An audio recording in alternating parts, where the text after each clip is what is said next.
जय हिंद दोस्तों, welcome to our classes. कैसे हैं आप सभी? आई होप आप लोग अच्छे होंगे और अपनी पढ़ाई बहुत अच्छे ढंग से कर रहे होंगे। स्टूडेंट्स, आज की वीडियो में हम आपको क्या पढ़ाने वाले हैं, किस टॉपिक पे आज की वीडियो है, इसकी टाइमिंग अब डेली आपको कैसी मिलेगी, कब आपको ये पढ़ाया जाएगा, क्या चीजें, सब कुछ मैं आपको सॉर्ट आउट कर रहा हूँ। लेकिन उससे पहले मैं आपको बताना चाहूंगा स्टूडेंट्स कि वीडियो बिल्कुल आप स्किप नहीं करेंगे, अंत तक आप जरूर देखेंगे। ओके, सबसे पहले देखते हैं, मैं आपको बता रहा हूं कि जो वीडियो है आप देख सकते हैं वन वर्ड सब्स्टिट्यूशन, अर्थात जो हम कहते हैं ना अनेक शब्दों के लिए एक शब्द, उससे रिलेटेड है। आज उसकी वीडियो नंबर 1 है। सबसे पहले इंपॉर्टेंट चीज देखिए स्टूडेंट्स कि जो क्लास 12th के स्टूडेंट्स हैं उनके लिए ओकैब का सेक्शन काफी इंपॉर्टेंट होता है, काफी महत्वपूर्ण होता है। तो उसी के मद्देनजर मैंने स्पेशली क्लास 12th के स्टूडेंट्स के लिए एक सीरीज स्टार्ट कर रहा हूं, वोकैबुलरी सीरीज, जिसमें हम लोग antonyms, synonyms, one words, homophones और भी जो इनके लिए मतलब सिलेबस के अकॉर्डिंग चीजें होती हैं उसको पढ़ाया जाएगा। लेकिन लेकिन लेकिन यदि आप क्लास 9, 10th, 11th के भी स्टूडेंट्स हैं, 6, 7, 8 के भी हैं, यदि आपको जानकारी रखनी है तो आप बिल्कुल रख सकते हैं, क्योंकि 11th के लिए भी ये सेम यूजफुल है, तो आप उसे निगलेक्ट नहीं कर सकते हैं। आप 9, 10th के भी स्टूडेंट हैं तो आप देख सकते हैं, क्योंकि ये आपके आफ्टर 12th के एग्जाम, मतलब 12th के बाद भी जो एग्जाम्स होते हैं उसमें पूछा जाता है, तो आपके लिए काफी महत्वपूर्ण है। ये वीडियो डेली नहीं होंगी, मैं आपको बता रहा हूँ स्टूडेंट्स। मंडे वीक में मंडे, ट्यूसडे एंड वेंसडे, ठीक है, मतलब सोमवार, मंगलवार और बुधवार, ये 3 दिन आपको ये वीडियो मिलेगी और उसकी टाइमिंग रोज रात 8 बजे, इसको ध्यान रखेंगे आप। सप्ताह में 3 दिन, सोमवार, मंगलवार और बुधवार 3 दिन वीडियो आपको मिलेगी, और जिसकी टाइमिंग मैंने आपको क्या बताया रखिए, रोज रात 8 बजे बिल्कुल आपको वीडियो मिलेगी, रिकॉर्डेड फॉर्म में मिलेगी, इसका आप ध्यान रखेंगे। दूसरी चीज स्टूडेंट्स, जो आप आंसर बताएंगे, क्योंकि आज तरीका बिल्कुल अगर आपको रटवाया नहीं जाएगा, आपको चीजें सिखाई जाएंगी, तो जो आप आंसर बताएंगे, देखिए जब क्लासेस चलती है ना तो 2 ऑप्शन आते हैं आपको आंसर बताने के। एक होता है आपका चैट बॉक्स और दूसरा होता है कमेंट बॉक्स। तो जनरली क्या होता है ना कि जो आंसर आप चैट बॉक्स में देते हैं ना, तो जब क्लासेस खत्म होती हैं तो चैट अपने आप हट जाते हैं, खत्म हो जाते हैं। लेकिन जो आंसर आप कमेंट बॉक्स में बताते हैं वो आंसर वीडियो खत्म होने के बाद ही पड़े रहते हैं, और जो भी टीचर हैं उसको आसानी से देख सकते हैं। तो मैं आपसे रिक्वेस्ट करूंगा स्टूडेंट्स कि आप अपने जो आंसर होंगे वो चैट बॉक्स में ना बल्कि किसमें बताएंगे, कमेंट बॉक्स में। मेरे किसी भी वीडियो में जो आप कमेंट देंगे वो आप चैट बॉक्स में नहीं बल्कि किस में देंगे, कमेंट बॉक्स में देंगे। ओके, चैट बॉक्स में दे सकते हैं, बट जनरली जो ऐसे कमेंट्स होंगे आप उन्हें कमेंट बॉक्स में करेंगे तो क्लास खत्म होने के बाद भी हम उसे वॉच कर सकते हैं। ओके, तो बिल्कुल डिले नहीं करते हुए आइए अब हम लोग क्लास को स्टार्ट करते हैं। यहां पर आप देख सकते हैं फ्रेंड्स कि 10 वन वर्ड्स दिए हैं, अर्थात हम लोग एक वीक में 3 दिनों में 30 सीखने वाले हैं, जो काफी इंपॉर्टेंट आपके लिए होंगे। ऐसा नहीं कि कोई भी वर्ड्स उठा के आपको दे दिया गया, नहीं, काफी उनको एनालिसिस करके छाटा गया, उसके बाद आपके सामने लाए गए हैं। दूसरी चीज, ये 10 इधर आपके ऑप्शंस हैं, ये अलग अलग तरीके से आपको दिए गए हैं, मतलब इधर उधर हैं, ये नहीं कि जैसे लिखा है वैसे वहां पे दे दिया गया। तो अब जैसे आप इसको पढ़ेंगे, ठीक है, और कमेंट बॉक्स में आप इसका आंसर बताएंगे, मतलब इसकी नंबरिंग आप बता देंगे, नंबर लिख करके आप वो सब लिख देंगे, मैं समझ जाऊंगा। देखिए यहाँ पे नंबरिंग है ना, 1 2 3 4 से 10 तक, तो ऐसे यहाँ पे 1 2 से लेकर 10 तक होगी। अब कौन 1, कौन 10, कौन 9 होगा आपको पढ़ के समझना होगा, ठीक है। तो आपको इसलिए मैं कह रहा हूं कि आप अपने आंसर कमेंट बॉक्स में बताएंगे। ओके, तो अधिक से अधिक अभी वीडियो को आप शेयर कर दीजिए। सभी लोग यदि तैयार है तो कमेंट बॉक्स में यस लिखिए। मैं क्लास को भी स्टार्ट करता हूं। ओके फ्रेंड्स, तो चलिए क्लासेस हम लोग स्टार्ट करते हैं। देखिएगा, पहला आपके सामने है शॉर्टेंड, देखिए ध्यान से, शॉर्टेंड फॉर्म ऑफ वर्ड और फ्रेज। क्या students, shortened form of a word. Shortened मतलब शॉर्ट मीन्स क्या होता है, छोटा करना ना। शॉर्ट मीन्स क्या होता है, छोटा करना। शॉर्टेंड फॉर्म मतलब रूप, छोटा रूप ऑफ ए वर्ड। वर्ड मतलब क्या होता है, शब्द। आर और फ्रेज, फ्रेज मतलब एक वाक्यांश जो होता है, अर्थात किसी शब्द का या फिर किसी फ्रेज का जो सबसे छोटा रूप होता है, जो शॉर्ट किया जाता है, उसे हम क्या कहते हैं। Okay students, shortened form of a word. देखिए मैं सिखाता चला रहा हूं, ध्यान से चीजों को समझिएगा।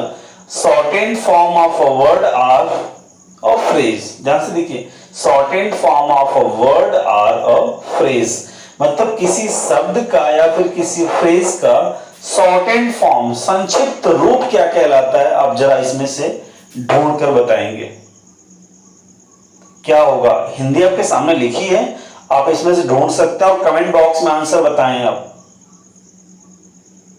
आंसर आपने दे लिया, आई होप कुछ लोग सही आंसर दे रहे होंगे। चलिए मैं आपको बता रहा हूं स्टूडेंट्स कि वो संक्षेप होता है। तो संक्षेप देखिए हिंदी में कहां लिखा हुआ है, यहां पे लिखा है ना संक्षेप। ओके, अर्थात क्या लिखा है स्टूडेंट्स, एब्रिविएशन, ABBREVIATION। क्या लिखा है, एब्रिविएशन। क्या लिखा है स्टूडेंट्स, एब्रिविएशन, ABBREVIATA। एब्रिविएशन मतलब संक्षिप्त करना या फिर संक्षेप में करना। तो ये हो गया आपका नंबर 1। ओके स्टूडेंट्स, संक्षेप। ओके, क्लियर है, बोलिए। चलिए सेकंड चलते हैं हम लोग। फर्स्ट हो गया, सेकंड कि टू गिव अप। देखिए, to give up one's authority or शोन। ध्यान से समझिएगा चीजों को कि to give up one's authority, one's मतलब अपना या फिर हाँ, वंस अथॉरिटी आर थ्रोन। देखिए अथॉरिटी का मतलब ये होता है कि जो चीज हमारे कब्जे में होती है, जिस पर हमारा नियंत्रण होता है। थ्रोन मतलब सिंहासन। भाई तो सिंहासन पर हम बैठेंगे तो वहां पर अधिकार भी तो अपना चलेगा ना, ठीक। तो टू गिव अप मतलब होता है त्याग देना। टू गिव अप मींस क्या होगा, त्याग देना। वंस अर्थात खुद की, अथॉरिटी को या फिर थ्रोन सिंहासन को। अर्थात क्या कह सकते हैं कि to give up one's authority और थ्रोन, अर्थात खुद की अथॉरिटी या फिर थ्रोन को क्या करना, टू गिव अप क्या करना, त्याग देना। क्या कहलाता है, देखिएगा, alien, anniversary, amnesia, amaxophobia, acrophobia, advocate, aglophobia, accelerate, abdicate. अब तो आप समझ गए होंगे, शायद आप कर लेंगे। जरा बताएं, to give up one's authority or throne, बताएं स्टूडेंट्स। लास्ट में आप देख रहे होंगे एक ऑप्शन, पद त्यागना दिया है, पद त्यागना, एब्डिकेट, ABDICAT। क्या है, एब्डिकेट, पद त्यागना, अर्थात to give up one's authority or throne, abdicate, पद त्यागना। क्लियर। चलिए तीसरे तरफ चलते हैं। To increase the speed. To increase means होता है बढ़ा देना। टू इंक्रीज मींस बढ़ा देना, द स्पीड, गति को क्या कर देना, बढ़ा देना। भाई जैसे मोटरसाइकिल आप चला रहे हो, राइट, ठीक है, अचानक आपने गति अपने बढ़ा दी तो आपने क्या ले लिया, कहता है ना एक्सीलेटर, बोलता है ना एक्सीलेटर। तो यहां पर देखिए कुछ लिखा है क्या इससे रिलेटेड, भाई दिख तो रहा है हमें, एक्सेलरेट, ACCELERAT, गति बढ़ाना। ये आपका नंबर 3 हो गया। क्लियर है। चलिए आगे हम लोग आएंगे, फियर ऑफ ग्रेट हाइट्स। देखिए फियर ऑफ से डर जाना, फियर में डरना, आप मतलब सही होगा यहां पे। ग्रेट हाइट्स बहुत बड़ी ऊंचाइयों से क्या होना, डर जाना, अर्थात जिन्हें बहुत ऊंचाइयों से क्या लगता है, डर लगता है। जिन्हें ऊंचाइयों से क्या लगता है, मतलब बहुत ज्यादा हाइट्स होती है ना, तो बहुत ज्यादा हाइट्स होने क्या लगता है, डर लगता है। बहुत ज्यादा ऊंचाई से जिनको डर लगता है वो क्या चीज होती है, तो जरा इसमें आप देख सकते हैं स्टूडेंट्स, एक्रोफोबिया उन्हें कहते हैं। आप लोग आंसर बताएं, आप लोग आंसर कमेंट बॉक्स में बताते रहें क्या होगा वो, एक्रोफोबिया, ACROPHOBIA। देखिए जहां पर भी मैं आपको एक ट्रिक दे रहा हूं, फोबिया वर्ड जहां भी आपको मिलेगा, फोबिया उसका मतलब डर होता है। अब बहुत हर चीज का डर हो सकता है, जैसे पानी का डर होता है, ऊंचाई का डर हो सकता है, किसी वाहन से डर हो सकता है, बहुत सारी चीजें होती हैं। तो यहां पर दिया है कि फियर ऑफ ग्रेट हाइट्स अर्थात ज्यादा ऊंचाई से जो भय होता है उसे क्या कहते हैं, तो उसे हम कहते हैं स्टूडेंट्स एक्रोफोबिया। ये नंबर 4 आपका हो गया। क्या उसे हम कहते हैं? एक्रोफोबिया, ऊंचाई का डर। एक्रोफोबिया मींस क्या हो जाएगा? ऊंचाई का डर। आइए चलते हैं हम लोग अगले की तरफ। अ पर्सन हु सपोर्ट्स, देखिए अ person who supports in favour of something. देखिए ध्यान से मैं एक एक वर्ड को डिसाइड कर रहा हूं। अ पर्सन एक व्यक्ति, हु मतलब यहां पे निकलेगा जो, रिलेटिव प्रोनाउन है। अ पर्सन हु सपोर्ट्स सहायता करता है, इन फेवर मतलब किसी के पक्ष में, ऑफ समथिंग किसी भी चीज के, अर्थात एक व्यक्ति जो किसी भी चीज के पक्ष में सपोर्ट करता है। अब वो पक्ष क्या है, गलत है सही है कोई मैटर नहीं कर रहा है, वो व्यक्ति गलत है या सही है। जैसे आपने देखा होगा कि जब हम अदालत को देखते हैं तो उसमें दो पक्ष होते हैं, एक पक्ष जिसके साथ गलत हुआ होता है अर्थात, और एक पक्ष होता है जिसने गलत किया होता है। लेकिन वकील तो दोनों के होते हैं ना, अर्थात उसके सपोर्ट करने वाले दोनों होते हैं, अपनी बात को रखने वाले दोनों होते हैं। तो वहां पर क्या हो जाएगा स्टूडेंट्स, के person who supports in favour of something, अर्थात एक व्यक्ति जो किसी चीज के सपोर्ट में होता है उसे हम क्या कहते हैं स्टूडेंट। तो आपके सामने दिख रहा होगा, ठीक सामने सामने हो गया ये तो। 5th नंबर एडवोकेट, जिसको हम कहते हैं क्या, वकील। क्लियर है? A person who supports in favour of something, एक व्यक्ति जो किसी चीज की में सपोर्ट करता है उसे हम कहते हैं क्या, एडवोकेट, वकील। क्लियर? चलिए नेक्स्ट, फियर ऑफ पेन। देखिए अब यहां पे क्या था, फियर ऑफ ग्रेट हाइट्स। अब देखिए फियर ऑफ पेन मतलब किसी को दर्द होने का भी भय, मतलब जैसे होता है ना कि छोटे छोटे बच्चे होते हैं, जब उन्हें बोला जाता है कि नहीं आज तुम्हें इंजेक्शन लगवाया जाएगा, इंजेक्ट कराया जाएगा, तो वहां पर उन्हें डर लगता है, क्या चीज, दर्द होने का। अर्थात उन्हें लगता है कि जब मुझे इंजेक्शन लगाया जाएगा तो मुझे क्या होगा, दर्द होगा। तो जो उस दर्द का जो भय है उसे क्या कहते हैं, फियर ऑफ पेन, अर्थात जो दर्द का भय है उसे हम क्या कहते हैं। जरा देखिए यहां पे कहीं मिल रहा है क्या आपको, पेन मतलब कष्ट होता है। देखिए यहां पे दिया हुआ है आपका, कष्ट होने का डर, अर्थात एग्लोफोबिया। क्या चीज, एग्लोफोबिया, ALGO। देखिए फोबिया मिल गया आपको ना, तो एग्लोफोबिया, एग्लोफोबिया जहां भी आ जाएगा समझ, फोबिया वर्ड मैंने आपको बोला ना, फोबिया वर्ड है तो क्या होगा, भय होगा। तो एग्लोफोबिया मींस किसी दर्द के होने का जो भय होता है ना, फियर होता है, उसे हम कहते हैं एग्लोफोबिया। नंबर 6 हो गया आपका। क्लियर? बोलिए। चलिए तो फियर ऑफ पेन का क्या हो जाएगा, एग्लोफोबिया। अगला है a person who belongs to a foreign country. देखेंगे अ पर्सन एक व्यक्ति, हु जो, बिलोंग्स संबंधित है, अ पर्सन हु बिलोंग्स एक व्यक्ति जो संबंधित है, टू अ फॉरेन कंट्री विदेश के देशों से, अर्थात जो विदेशों से संबंधित है, जो विदेशों से संबंध रखता है, अर्थात तो व्यक्ति वहां का है, उसे हम क्या कहते हैं। देखिए यहां विदेशी लिखा हुआ है, अर्थात 7 है, एलियन। क्या बोलेंगे उसे हम, एलियन, विदेशी। क्लियर? चलिए 7 तो हो गए, 8 की तरफ बढ़ते हैं हम लोग। फियर ऑफ, देखिए फिर फियर हो गया, फिर भय हो गया, किस चीज का भाई, राइडिंग इन अ कार, अर्थात कार, वाहन ही बोल सकते हैं इसको, अर्थात वाहन चलाने का जो भय होता है। Fear of riding in a car, अर्थात कार में बैठकर जो कार चलाने का भय होता है उसे हम क्या कहते हैं।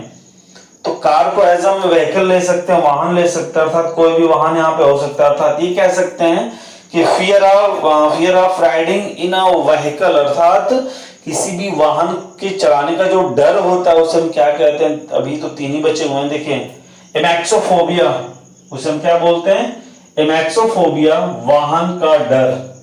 क्या कहते हैं स्टूडेंट्स उसे, एमैक्सोफोबिया, वाहन का डर।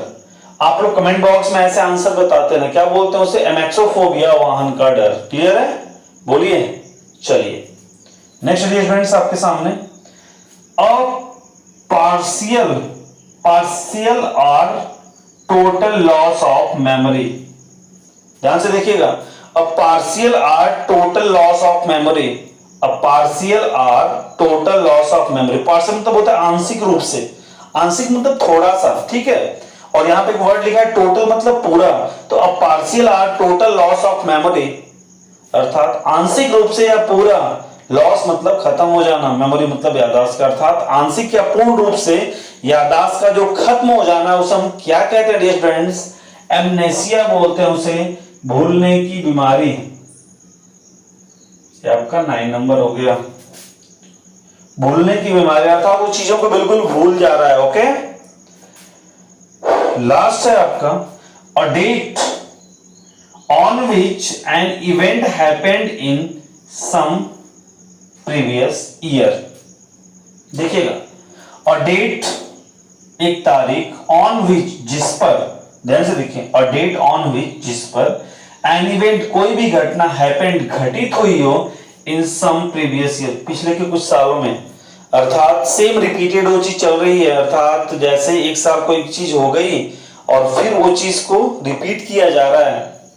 बात समझ रहे हैं ना, चीजों को क्या किया जा रहा है, रिपीट किया जा रहा है, वो चीज हो रही है उस पर।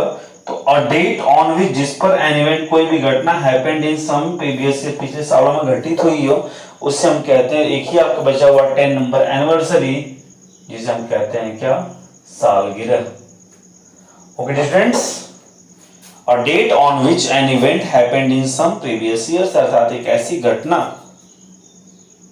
मतलब और डेट मतलब एक ऐसी घटना की तारीख जो पिछले सालों में घटित हुई और लगातार उसी डेट पे घटित हो रही है, तो उसे हम क्या कहते हैं, एनिवर्सरी, सालगिरह। ओके, तो डियर स्टूडेंट्स अब देख सकते हैं इनमें क्रम भी इधर उधर आगे पीछे ऊपर नीचे है, तो इसलिए आप कमेंट बॉक्स में चीजों को बताते हैं, तो हम इससे आपको, हमको लग रहा है इंटरेस्टिंग भी लगा होगा, ऐसे नहीं कि रट्टू है ऐसे फालतू। अगर आपने यहाँ पे ध्यान से देखा होगा चीजों को तो आपको समझ में भी आएगा। ओके स्टूडेंट्स, तो ये रहे आपके 10। मैं फिर से आपको रिपीट करना चाहूंगा, यदि आप यहां तक आ गए स्टूडेंट्स, तो रोज नहीं, सप्ताह में 3 दिन, सोमवार मंगलवार बुधवार, 3 दिन आपको ये रोज रात 8 बजे वोकैबुलरी की वीडियो मिलेगी। डेली करने से कोई मतलब नहीं, आप लोग 3 दिन आपको वीक में समय मिलेगा तो आप इसे लर्न भी कर सकते हैं। ओके स्टूडेंट, नोट्स आप बना लेंगे और अच्छे से तैयारी करेंगे। ओके, तो मिलते हैं वीडियो में, अपना ध्यान रखिए, वीडियो को जरूर लाइक कर दीजिए, पसंद आया सेशन तो चैनल पर तो सब्सक्राइब करिए, बेल आइकन प्रेस करिए और शेयर करना ना भूलें। और सबसे इंपॉर्टेंट चीज, अपने स्वास्थ्य का ध्यान रखें, मस्त रहें, व्यस्त रहें। Okay, thank you so much.